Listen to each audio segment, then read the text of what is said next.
When we think of financial success, our minds often jump straight to the flashiest images: the multi-million dollar salary, the oversized mansion, or the exclusive travel. This is the definition of being rich. But here is the first and most critical lesson in financial mastery: being rich is often an illusion. Your ultimate goal is not to be rich, your goal is to be wealthy. Let's start with the rich. To be rich simply means you have a high income. Income is a measure of current cash flow. It's the money generated from your salary, your professional fees, or your business operations. But this is where the trap lies. If you earn a significant amount of money, say $250,000 a year, but your expenses keep pace with that earning, you have achieved nothing more than a high-speed treadmill. The danger is what experts call lifestyle inflation.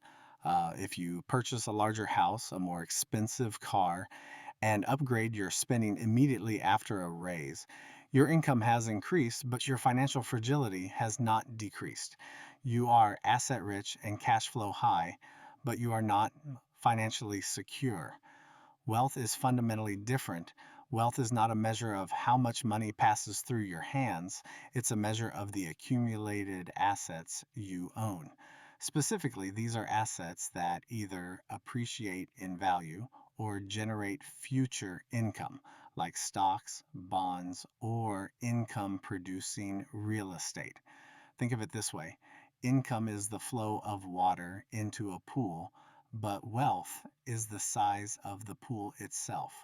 The profound difference is that when the income stream stops, when the job ends, the contract is terminated, or the market shifts, the rich person's fragile financial structure often collapses because their expensive lifestyle is instantly unsustainable.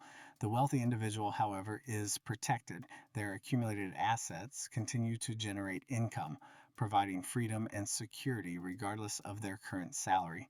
The goal of personal finance is precisely this: to maximize the conversion of current income into long term wealth generating assets. Look at history's greatest financial success stories, and you see this principle in action. Warren Buffett, the Oracle of Omaha, is a perfect case study. Buffett didn't build his colossal fortune just on a high salary. He built it on the principle of accumulated wealth held for the long term. His philosophy, which he famously stated, is that his favorite holding period is forever.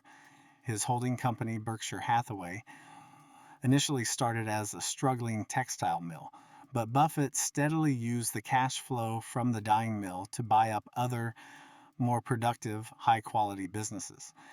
Eventually, the value of those purchased assets far eclipsed the original business, transforming the enterprise from an operating business into a monumental wealth generating conglomerate.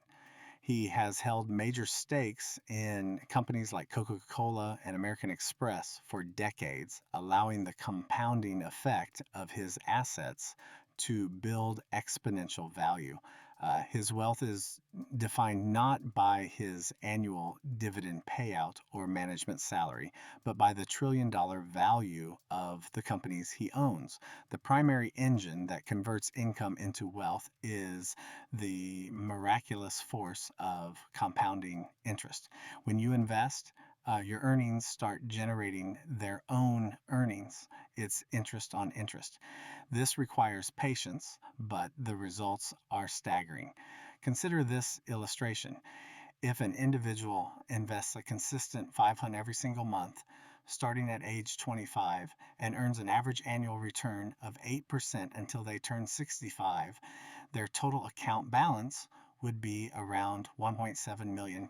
Here is the amazing part. Out of that 1.7 million, the individual only contributed 240,000 of their original income. The remaining 1.46 million is pure compounded wealth, money earned not by a salary, but by time, discipline, and the growth of assets.